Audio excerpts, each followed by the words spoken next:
an Unspoiled Network podcast.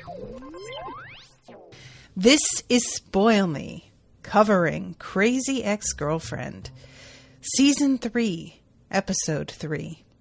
Josh is a liar. In this episode, Rebecca is doing everything she can to discredit Josh. And it is really, really hard to watch. And I really on the one hand, this is kind of what I would have done if I had to take revenge on him. On the other hand, I just hate to see it. Guys, I just hate to see it so much.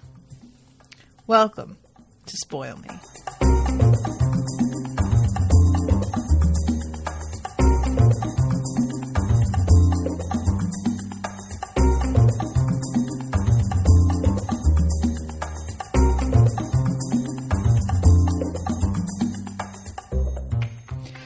Welcome to the show, everyone. I am Natasha. Thank you very much to Tegan for commissioning this episode. I feel like any time that I want to say I didn't like this episode or this episode was hard to watch, a big portion of the reason why it was hard to watch is because there is something bad happening to Paula. Anytime Paula's on the table for bad things, I'm not interested and I don't like it. And part of Rebecca's deal this episode is dealing with the fallout of her having run into the church and just told Josh all of the crazy shit she did. Now, the thing is, when we start this episode and she's like realizing, oh my God, I told him everything. We get this manifestation of her anxiety, which is her little girl self, who I'm very glad to see again, by the way. She's very good. But yeah, she is realizing that Josh is being put in a position because of the fact that he's going to be getting sued, where even if he weren't the kind of guy that were inclined to tell his friends the hot goss, he is going to be put into a legal position where he is forced to defend himself, and she gave him his defense. Now, on the one hand, that's a good point. That did not occur to me. On the other hand, I don't know how well this holds up because there's no actual evidence that any of this stuff is true as far as I know. It's just what she told him. And I am unsure how that sort of thing works. Like, let's say Josh went to Father Robert or whatever his name was and was like, hey, you and all the other people who were in the church that day, when she came in raving, will you tell them you witnessed her saying this, this, and that? And maybe that would be enough. Maybe having witnesses to her confessing this stuff, in her own words, that would be perhaps all it takes. But I was sort of sitting there thinking, regarding all of this stuff, I don't really know if it would, if she has handed him the perfect defense. I don't really have a good enough grasp on how these sorts of things go to know. Regardless, though, she decides that the best way to keep Josh from talking about all of this stuff is to drop the case entirely so that he is not put in the position where he has to defend himself. And this leads to her gaslighting Paula. I hate this so much, y'all. Yeah, and Erica says that Paula has told Rebecca so many times how much she hates being lied to. Yeah, that's the thing. And I really am extremely curious what happens next episode, because if this were any other show, I would think Rebecca's reaction to finding out that her dirty laundry has been aired and that her friends now know what happened with this professor of hers. If it were any other show, I would think Rebecca's overreacting. They are going to be supportive. they are going to want to talk to her about it and make it about, you know, being there for her. But this show is not just a feel-good show. This show is unafraid to make people deal with some really uncomfortable shit. And it does it in a compassionate way. It's not, you know, mean to its characters or anything necessarily. But it doesn't shy away from real-world consequences to things sometimes. And I really am not 100% confident that she gets out of this without losing a friend or two. Because, like, as much as I don't want to think, forgive me guys, I'm going to move my mic a little bit here. I want to think that her friendship with Paula is solid enough that this information coming out wouldn't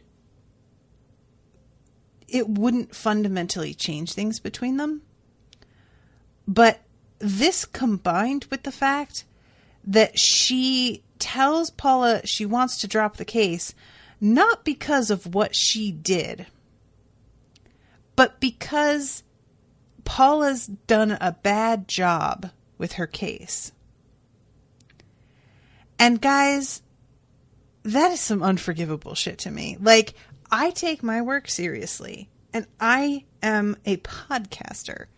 If I were a lawyer and my best friend, it turned out, lied to me to make me feel bad about my work because they didn't want to be honest with me about their real reasons for something, that really would fuck me up bad. And, like, I can't really understand Rebecca's motivation for not telling Paula everything. Like, it feels to me very short-sighted. And I guess when it comes to Rebecca, what else is new? I mean, she is the queen of short-sighted. But the idea that she seems to think she can bust into this church, ranting and raving in a wedding dress, tell Josh fucking all the crazy shit she did, and then she can just walk away from that and not tell Paula that she pulled that, and she thinks that's somehow never going to get back to Paula. They don't live separate enough lives that I think it wouldn't get back to her somehow. I mean, this episode, Paula gets called in to talk to Josh and Father Bra about this information that they found. Obviously, there is still some kind of connection there. And I would really, like,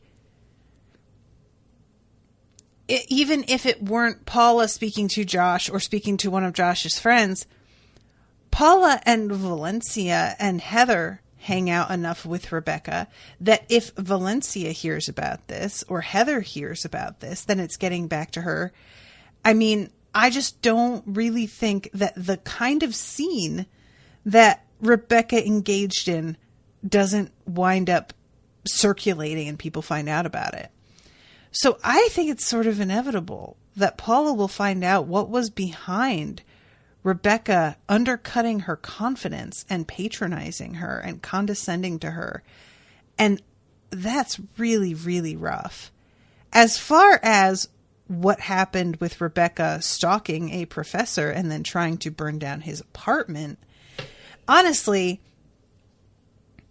I don't know what Paula's reaction to that will be, because we see her initially getting that information.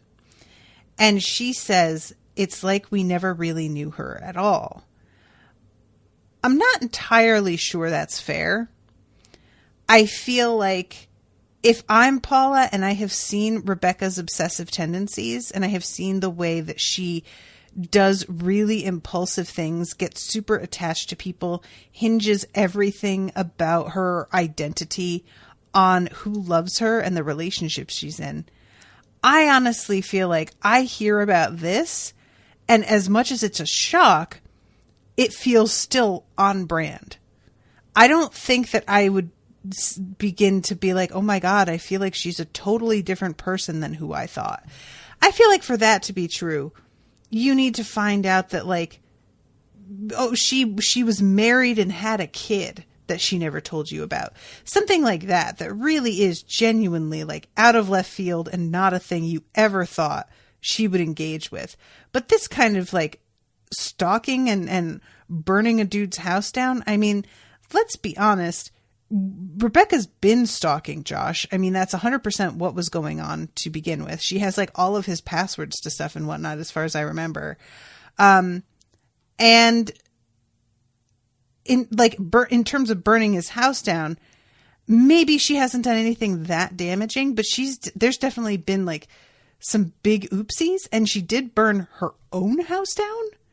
So I think that I would kind of be like, oh my God, I can't believe that she didn't tell me about this, but this makes a lot of sense. I think that would be my reaction. And once Paula shows up at the end of the episode and she's got other friends in tow, that also shifted things for me. That changes to me what the tone of the conversation is going to be like. And I'm wondering if this is going to turn into some sort of like intervention situation. But as usual, I'm getting ahead of myself. So part of me is getting ahead of myself because I just don't want to talk about the scene in which Rebecca tells Paula that her work is no good. I hate her telling Paula that and how embarrassed Paula gets. And especially, it's not just like she's embarrassed because her work isn't as good as she thought. She's embarrassed because she respects Rebecca so much that Rebecca having a poor opinion of her work is extra difficult. And that to me is absolutely like heartbreaking. Like, this person is lying to you. And the reason the lie hurts so much is because you have so much faith in them while they're lying to you. Guys, I really hate it. I just hate it so much. So she tells Paula this right after Paula tells her that this website called The Corset, which is feminist news, nail art, and more, if I remember correctly. Amazing. That this like website wants to do an interview with them about the case. Now, I don't really get this. And the thing is, we are in an age where everything is sort of news. Like, you can, people are looking for content for these kinds of websites, and they will put up anything. And it doesn't even have to be based on their own reporting, right? You see somebody's tweet, you see another couple of tweets agreeing, and then all of a sudden you've written an article about the public response to such and such has been overwhelmingly negative. And it's just an article with like 3 examples of total strangers who you have not vetted, and that's an article now. So to that degree, okay. But I don't really understand how Rebecca's story is a good, like, feminist law case. He jilted her and she's suing him for, what is it? Like financial, there's a financial aspect and like, I can't remember the wording that Paula uses. To me, this isn't really this isn't unprecedented, is it? Someone suing after another person like left them. I feel like this has to be something that has happened before. So there's a weird feel to me of like, oh, they're writing an article about this with the sense that like, this is a really amazing thing we're doing. And granted, the idea for the lawsuit wasn't something that they like, came up with because they saw so many other people doing it. But I do have a hard time thinking that they're the only ones. And I just like, it's such a petty, small case as well. Like at one point, I think Paula says, wait until Josh gets hit with a $700 fine. And then in this interview with the corset woman, she says something about how I really think that this case could be an inspiration for how the law can work for women.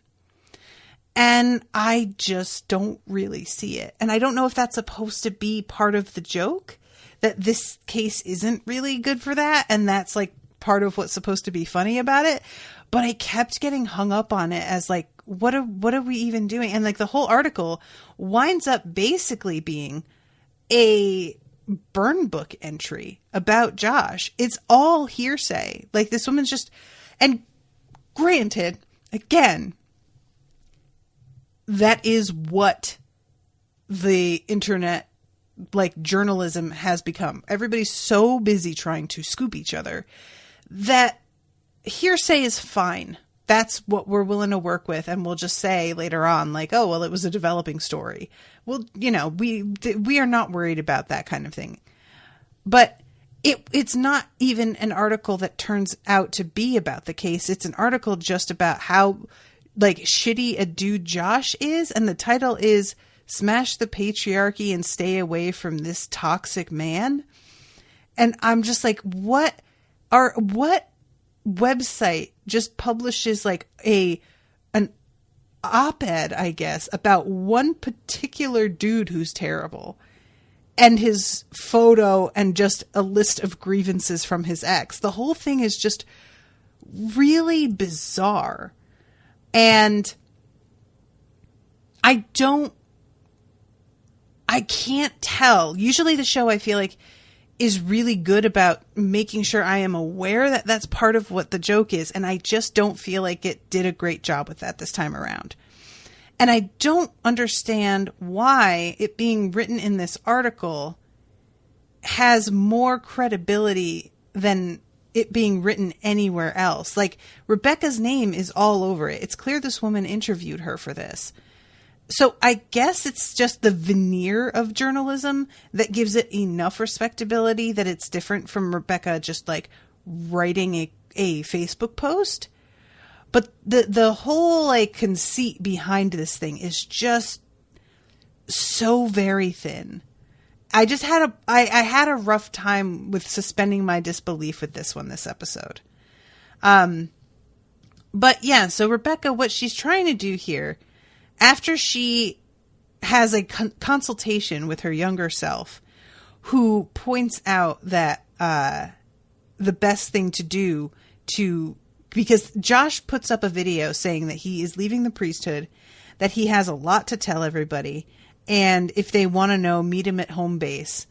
It's really funny to me that Josh decides to do this via a video. Like it's totally on brand for him. But it just really is like, dude, just write a fucking post and DM your particular friends that you would like to be at home base.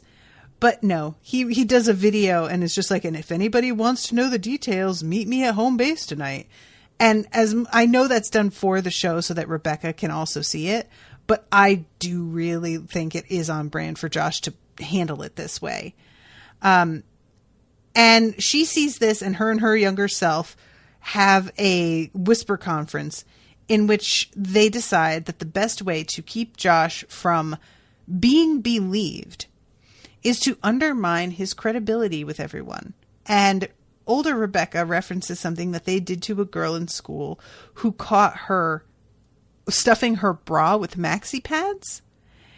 And apparently she lied to everybody and told everyone that the girl had a brain tumor that caused compulsive lying, and she spread this rumor around the school to save her reputation. So she's going with a similar tactic here, except instead of Josh having a tumor, Josh will be the tumor.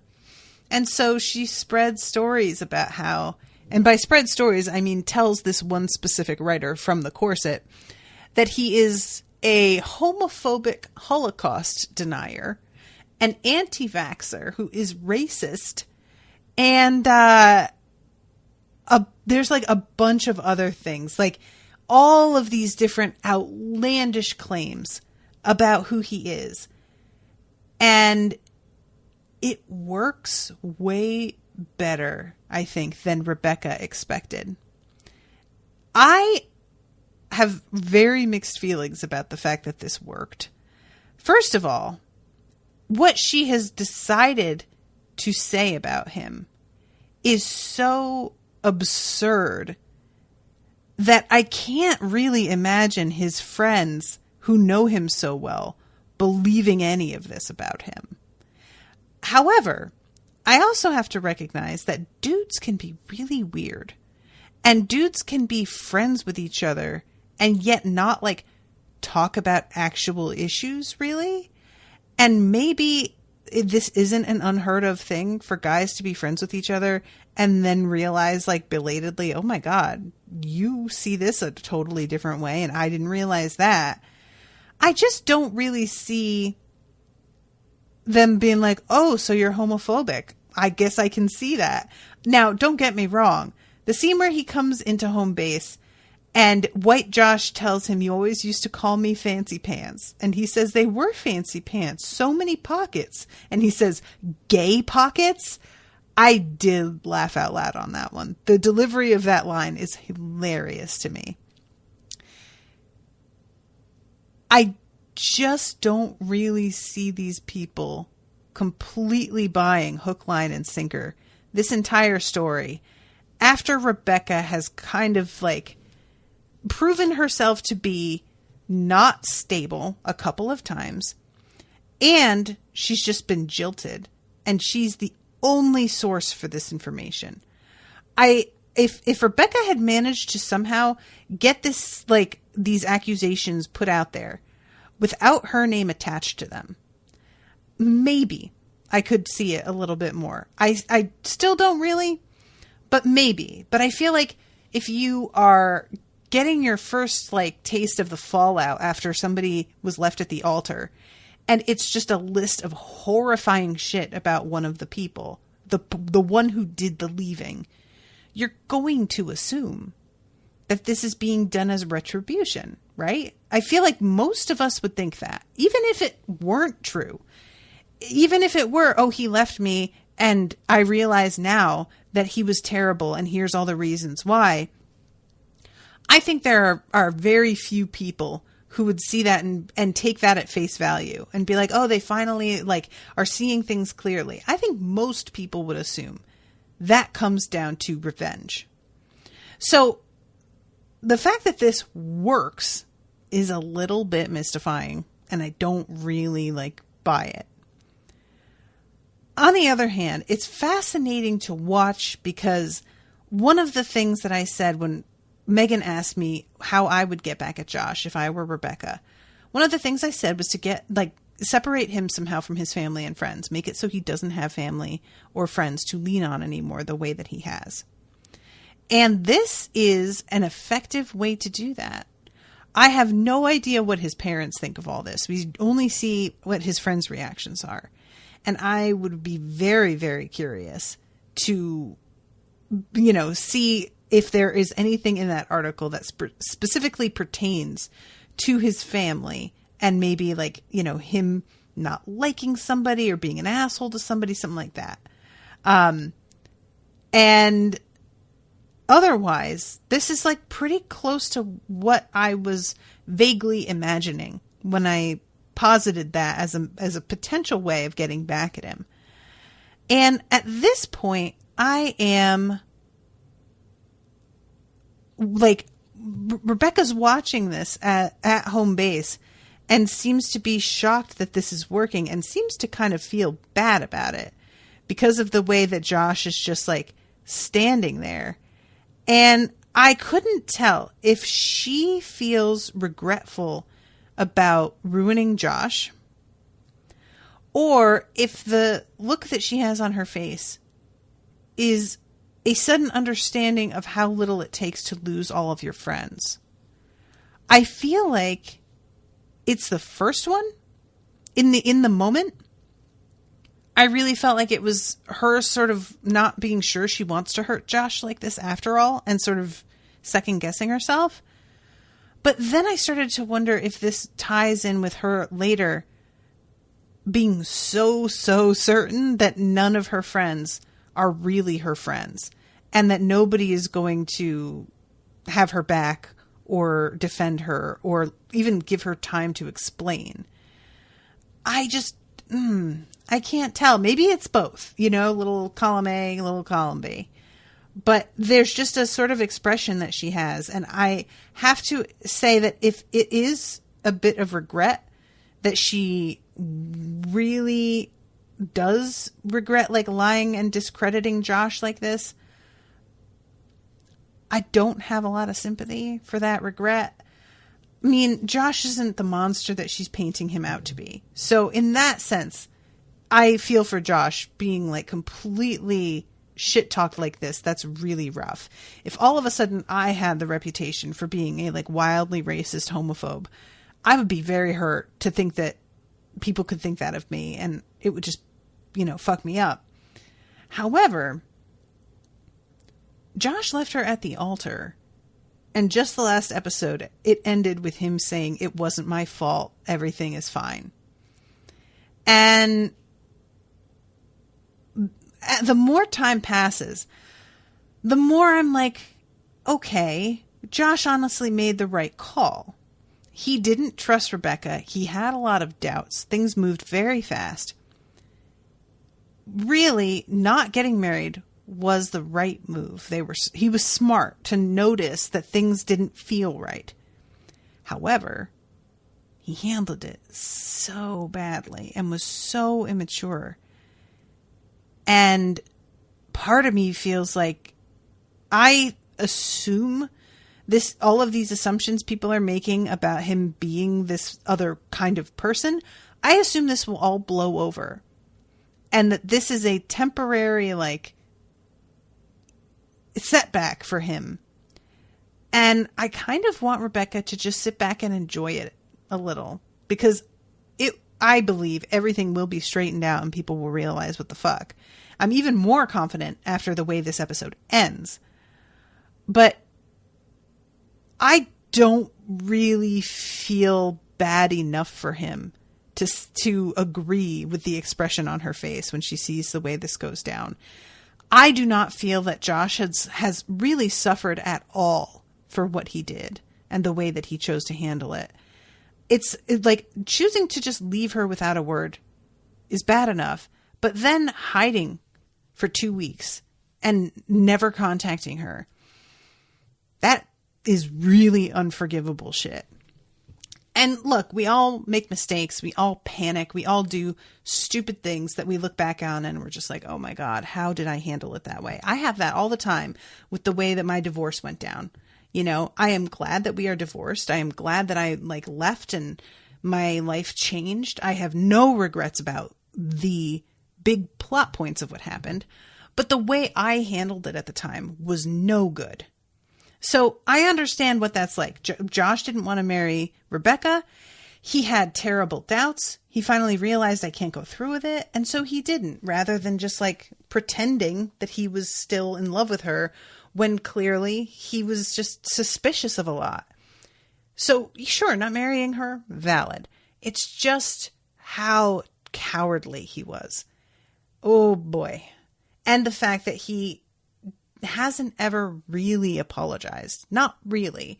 He says I'm sorry once she shows up at the church wearing the wedding dress, but he doesn't even say sorry to her. He says sorry to the priest first, Even when she puts him in a position where one would think apologizing is literally the only option left, he still manages to sidestep it and not do it. So honestly, I really am kind of low-key thumbs-upping the way this scene goes. And I'm bummed out that he goes and gets the Rebecca's Secrets manila folder out, because that gives him an out yet again. He keeps on having moments where it feels like he's going to have to confront that he did something horrifying.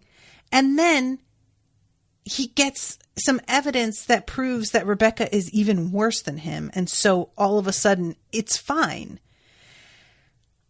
I don't really know if that's purposeful on the part of the show or not, but it's getting tiresome. And I'm maybe that's the point of the season, is a long drawn out reckoning where Josh manages to somehow dodge responsibility for 10, 15 episodes, you know, and then finally has to be like, you're right.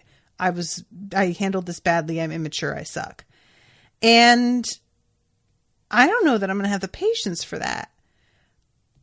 Let him have this suffering. Let his friends think that he's a backstabbing liar. That's fine. That's temporary. I really believe it is. Let it happen and just savor that for a little bit. Him feeling abandoned and alone, the way that you felt. That's fine, you know? So I'll double back, but and talk about some of the other stuff that goes on there. But first we'll talk about fucking Nathaniel. So after the credits, the scene opens with Nathaniel posing, trying to look cool, casual. It's amazing because he's so tall that he's trying to do this like lean on a table sort of Sears model pose, but it looks incredibly unnatural because of his height, because he's really like bent at the waist. It's funny. And what we see this episode is George getting closer to Nathaniel as his sort of like confidant as things go on. And I don't know exactly how I feel about this.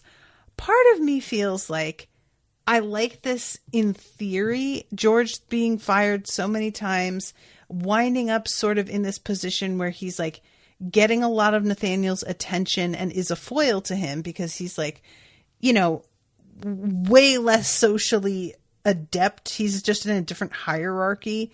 And so I like that. And I also like the idea that everything that he does is laced with the potential for him to get fired again. And that also is funny. But the idea of Nathaniel accepting help from him is a little bit tough. But yeah, he is trying to look cool because Rebecca is about to come in and he is feeling extremely self-conscious about the fact that she hasn't contacted him since they had sex. And I said last episode how concerned I was about the fact that they finally had sex. And I was like, he seems like the kind of guy who's going to lose interest. And after he's finally gotten to bang her, what if she like attaches herself to him and he's not interested anymore? And I will hate that. Well, the show has decided to do the opposite in a really fun twist. They have made it so that Rebecca is still obsessed with Josh, but just in a different way. Self-preservation now. And that is taking all the attention away from Nathaniel so that she is more appealing to him than she probably would ever be if she were in a more normal state of mind. It's clear Nathaniel goes for unavailable people. Like, he is somebody who is, his whole life has been seeking approval from somebody. And so another person who feels like a challenge, it makes total sense. And I think if anything winds up being settled and she actually were to give him full attention, I don't feel like he would continue to feel the same way about her. I think it stems purely from the fact that she doesn't have time for him and he's like into that. So he comes up to her and it's a great scene because she is looking around for Paula. She's barely making eye contact. She isn't interested in like having this fucking personal conversation right here. She clearly has barely thought about him since they had sex. Like it hardly even registered for her. And the way he starts off this conversation is so good to me. So he says, when I tried to kill Josh's grandfather, that was weird, right? But the other thing that happened between us, that wasn't weird. That was cool, right? And she says, are you asking me if us having sex was cool? And he's like, no. I mean, I'm doing that. It's just, well, you know, since the love making, the sex making, I haven't heard from you. And she says, I've been really distracted. I'm really sorry. Oh, there's Paula. I can't talk right now. I'm sorry. And she just walks away. So that's the first inkling of me being like, oh, they're going to do a very, very different thing than what I thought. I am into this. Seeing Nathaniel wanting something from her that she's not really interested in giving, and realizing that maybe he has feelings for her, is a pretty fun twist that I did not expect at all. Erica says, I have the explicit version of I Go to the Zoo. She shared the link. You have to share it in the group. But this, like, the fact that part of this episode hinges on George giving him advice, pretty good direction. I like it. So he tries to tell Nathaniel, she's blowing you off. It's very clear. And he's like, we had sex and now she's busy. That's all. And George is just like, oh, sweetie. No. I have seen this before. I have been this before. This is what happened. You had a good level of credit with her because you had sex and she really enjoyed it. Which he assumes for some reason, but apparently she did. So your credit was up here. Then she leaves and you're laying in bed and wondering when she's going to contact you, and you call her or you text her and then you drop down again. Then you chase her through the office and you're like, oh, why aren't you calling me? Why aren't you texting me? He's like, you need to get the upper hand back. You have lost it in the relationship. So what you do is you get in touch with her, take her out, have sex with her again, and then you are the one who leaves, and you are the one who doesn't call. And the thing is that in some ways, George is correct. Okay? We all like to talk about how I don't like to play games when it comes to dating. The thing is, unfortunately, if you are dating and you haven't actually met the person that you really click with, you do have to play these games a little bit if you're trying to, like, suss out the way somebody else feels about you and the way you feel about them sometimes as well. And these sorts of tactics absolutely work. Absolutely work. It's kind of pathetic sometimes how predictable it is. But making yourself unavailable is a surefire way for somebody who has been kind of taking you for granted to suddenly be like, hey, what's going on? Do you need anything? Can I see you? All of a sudden, that attention that you wanted, it may take a while. And sometimes it doesn't work. And it's because, like, they genuinely were not interested and were trying to ghost you. And, you know, you called their bluff, or they called yours, I guess. And once you, like, stop contacting them, they seem all too happy to let that go. But that's not what we're talking about. Somebody who's, like, straight up ghosting you. And this tactic that George is proposing, I feel like if Rebecca weren't in the situation that she is in at this time, which she doesn't really seem to be as sensitive to, unsurprisingly, as one would think. I mean, she just got left at the altar 2 weeks ago. It's probably not a good idea to date her right now, dude. That's all I'm saying. Like, maybe just don't. But he's going to do what he's going to do. If she weren't in this state, I feel like maybe this would work. And he asks her to dinner again, and she agrees to go, even though she's really not interested in seeing him again particularly, mostly because her younger self reminds her, he's got dirt on you. Remember all the things that you asked him to do. I guess. I mean, it's fine. There needs to be a reason for her to see him again when she's not really that interested. So I guess that's fine. But I don't really see him outing her. I don't think that what he has is dirt on her. He took a very, like, a request for him to, like, fuck up Josh's life and was going to turn to murder. So I feel like if anybody's got the upper hand in the dirt, it's her. But there is eventually this moment of him realizing, as he's waiting for her, and George is, like, decided that he's going to cook this meal for the two of them for some reason. It is so great. This apartment, we saw his apartment last time we were there, but I feel like this is a better view of it. He's got brick walls. It's like exposed brick, but it's painted black. This black leather couch. Everything is like black, white, silver, and then the occasional hits of, like, natural wood, which actually looks like this place is it feels to me 100% like he paid somebody to design this apartment. This is not shit he picked out.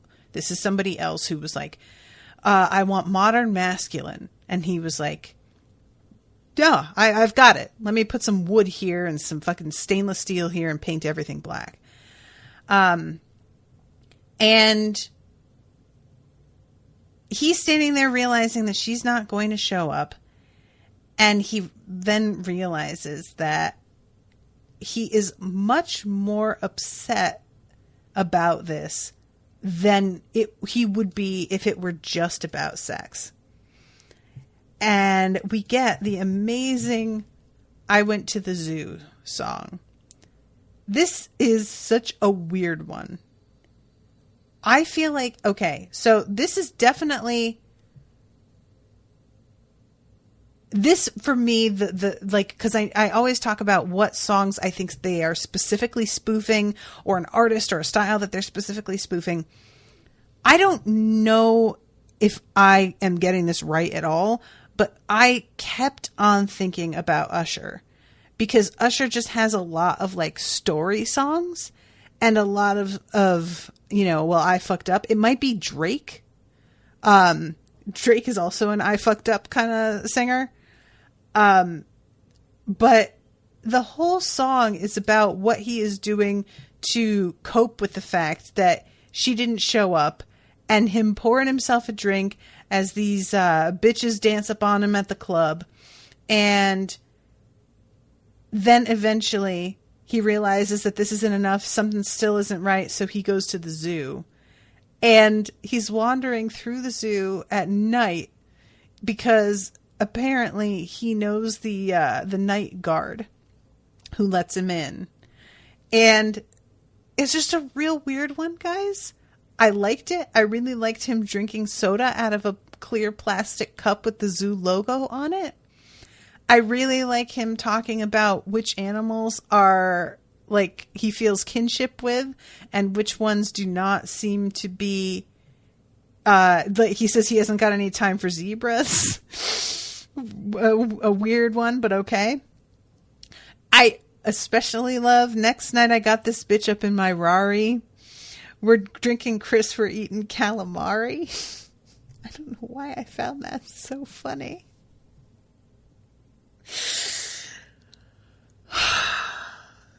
We're drinking Chris and eating calamari.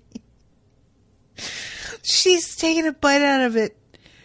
And, like, all I could think is, this bitch does not eat fried food. Shut up. Like, look at her. No, she doesn't at all. But, it's just such a, like, what a weird, he shoves her out of the car. Get the hell out, though. When I go to the San Diego Zoo, it's really such a better zoo. Oh, God. What a weird, like, I like it as a character point, though. And I hope that it comes up again, that a thing that he does when he's depressed is to go to the zoo. What? I would love to know, like, where this comes from, and I really enjoy it. It's a weird character thing. So yeah, eventually later on, he says, "Oh my God, I think I like her." And George tells him, you probably should go for it, because if you don't, I bet you regret it. And he follows Rebecca home, and she's like panic packing.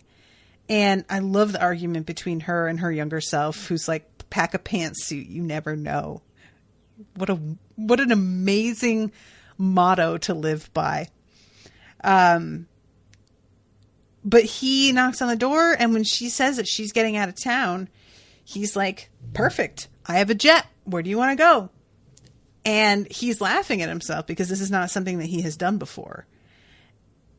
And he picks her up. It's a great moment because she's like, you don't have to do it. And then all of a sudden she's like, oh, this is nice. And honestly, if a dude can pick you up, there's no way that's not a turn on. Like, it's just nice, you know. It's been a long time since I was with a man who could pick me up, let me tell you. And he's about to carry her out when they run into Paula in the hall. And Rebecca wants him to just go around her and take her away. And they are stopped. And I will get to that scene. But I wanted to talk about what happens here with him. Because I don't know what role he plays in what's coming up. Does he stay and hear about what happened with this professor? If so, does that completely change the way that he sees Rebecca? If not, does he hear about it later after everything goes down? Because, you know, like, this is kind of a big deal. I just don't know. I really wonder if that's going to play into anything at all. The other thing is that I haven't talked about yet this episode is Heather, who has a real weird problem. All right. So what it is basically supposed to be that Heather has taken every class at her college and she's no longer a student. She now has to graduate. Guys, I don't understand this problem. This is a really weird thing that I think is probably one of the weakest plot points the show has done so far of any kind. I don't think any school is going to protest against somebody taking classes multiple times because schools are for profit these days and they are very happy to take your money. So that's A. B, then go on to a master's degree or a PhD program. So you took every class and you can graduate. Like, you're not done. You can be a student forever. That is called a PhD program. Welcome to the next 10, 15 years of your life. If that's what you want, that's absolutely doable. So that's B. And C is A. They will let you stay. There's no way that they're just like, oh, well, you're done. Bye. And I want to know how Heather's been paying for her classes. Like, if she's been a student this whole time without a particular goal in mind, she's just racking up debt. And so what exactly is she going to do? Are her parents paying for it? I guess they are. I just got a lot of questions about this. It just didn't make any sense to me that a school would be like, well, we don't let a student stay after they've finished every single class. I'm like, I don't buy it. I just don't. Like, and I believe that a college would be very happy to continue taking your money. I think that a lot of schools have new classes added every year. You know, we have different majors that we add, or there's a new professor who's doing like a special class for this and that. I just think that this is a non-problem that I didn't really buy. And while I do understand wanting to have Heather sing an inspirational song, and that maybe that was what the idea that came first, that they were like, oh, let's have her sing a really obvious motivational, inspirational musical theater style song. That would be funny. And then they worked backward from there. I feel like it would make more sense if it were maybe her parents who were pressuring her to finally graduate. And they were like, look, we have supported you in continuing to go to school and we've paid for it, but you've taken every class, you've taken some multiple times. This is how much we've paid and we just can't do it anymore, hun. And then she's realizing that either she graduates or she has to keep paying for it, which she can't do. That, for me, would be a much more believable situation. There's just, this episode overall, I felt like there were a lot of small things that I just was like, that doesn't really work. And that's a rare thing for this show. So I'm definitely like sort of hand waving it a lot of the time. Mostly, I feel like the show is pretty strong with coming up with situations that feel organic to the characters. And it doesn't have to be perfect, but I can usually, it's fine. But this one, it felt like it kept coming up. There kept being things that I was like, how does that make sense? I don't really see, like the lawsuit and the website and the way that went, and then how Josh's friends reacted, all of this. So yeah, I'm just like curious about how y'all feel about that. But I will say that Heather singing this song, it's a really funny scene with these people like running around behind and on either side of her doing the really traditional like musical theater dance moves. Guys, I look at this stuff and realize that this was what I was going to school for when I hate it. I hate it so much. And I can't believe that I was like trying to do this for a living. I don't know what I was thinking. It's awful. It's awful. It's so hard to watch. And it actually is a very accurate depiction on how a lot of these scenes go. All of this like extremely tepid is the only word I can think of. All of these lyrics that just don't mean anything, that are supposed to be like kind of a cute play on words because today's tomorrow's yesterday. Can't let the future slip away. Today's tomorrow's yesterday. What does that mean? Well, nothing. It's nothing. But that sounds like a genuine lyric. That seems like a real thing. And I love that everybody else in the background of this scene is not dancing. It's just these two, this dude and this girl. That's it, which somehow makes the whole thing so much more ludicrous to me. I like the idea that it was just them three and a camera guy on a real college campus. And they were filming this, but it was like, there was no other actor in this scene at all. It was all completely like candid. And I doubt that's how it went down, but I think that would be a funny thing to watch. Let's see. Erica says, I don't think Vella Lavelle was a trained singer before the show. I think her background is more in dance, but they have fun making her sing. Oh, that's pretty, that feels mean. But if you don't have a background in singing, this feels like a good way to like kind of mock the whole thing by having her do it incredibly half-heartedly and not. I love when they both do like a cross in front of her, leaping from one side to the other, and she stops with this like jerk as if she thought that they were going to hit her in the face. And then eventually there's an old woman in the park. I wonder if she was ever lost in the dark. I wonder if she ever failed, let me ask. And then it turns out that it is herself, but in old makeup. And what a weird scene. I don't know. This was, like I said, I do find the scene in general funny. I just don't really buy the plot point that led to her having this moment. So, okay, I'm trying to see. Then there's the scene where she's trying to talk to Rebecca about her problem. And Rebecca is way too self-absorbed and is not listening at all. And Rebecca just tells her that she should kill her starfish if she wants to fail biology so that she keeps taking it again. And eventually she decides that she does not want to, she's just going to bite the bullet, not kill a starfish, and graduate. And she's going to deal with that.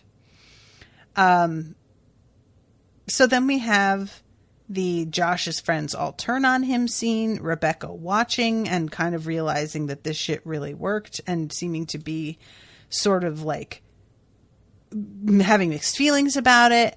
And we cut from there to her talking to Paula and thanking Paula for being such a good friend and supporting her and having her back. And Paula is telling her, we are doing a good thing with this case. I promise you.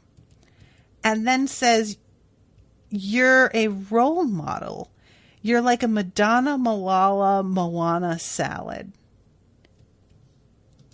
Guys, this is what I mean when I say that I feel like I'm missing something about, because if it were just the corset trying to talk about how this case was like a major deal, that I could see as being the joke, because the corset thinks this is super important. But Paula telling her we are doing a good thing with this case and really seeming to mean a good thing, not this will be good for you. She seems to really think they're doing something with this case.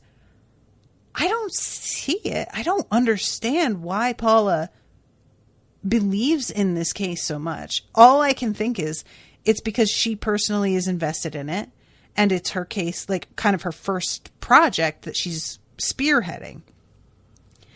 And if that's all it is, I'm feeling a little bit like I don't feel like that's the kind of thing that Paula would say just because it's her own work. And telling Rebecca she's a role model and a Moana, Malala, Madonna salad because she is going to be suing her ex who abandoned her? That doesn't feel like anything. What's happening here? I really was watching this scene like, I feel like I have a complete, like, I've lost the thread entirely. I just don't get it. And, I really want the context for this to be that Paula is just really certain that they have a good case and that this will help Rebecca feel better. I want that to be it. But as for this whole, like, sort of trying to act like they're really making inroads for women and for the future of humanity with this petty lawsuit, it just doesn't work. Like, I just don't get it. And I don't feel like Rebecca seems to feel that way, which is part of what's sort of confusing to me. I don't know. So, yeah, this episode just was kind of a miss for me. And I think it might be like one of the first real misses the show has ever done. But when we have the final scene where Rebecca is about to be carried out, and then they run into not only Paula, by the way, Paula and Heather and oh my God, Daryl. Oh, and Valencia. I forgot Valencia is also here. I am hopeful that they're going to be super supportive, and that's why her actual friends are here, you know? But Daryl, like, can't keep his mouth shut. So I just am worried about this all getting out, too. And I hope they make Nathaniel leave, because he does not need to be here for this at all. But yeah, so, like, that's a good ending, and it keeps me, like, engaged, and I really, really want to know what happens next. And I hate you guys, because the next episode is a voyeur, and it's not until September 4th. So I am going to have to wait almost 2 full months to watch it. And that just seems really mean. And I just don't like any of you. So I hope that you guys can all cope with that. So I am excited about watching the next one. But this one just didn't really hit it for me. So, but like I said, I feel like this is one of the first real missteps for me. And that's a pretty fucking amazing record. So, all right, I'm going to wrap this up. But again, thank you so much to Tegan for commissioning this episode. Thank you to Erica and to Megan, who was also in the chat, for hanging out with me. And I'll be seeing you all again soon with a new episode. Until then, toodaloo, motherfuckers.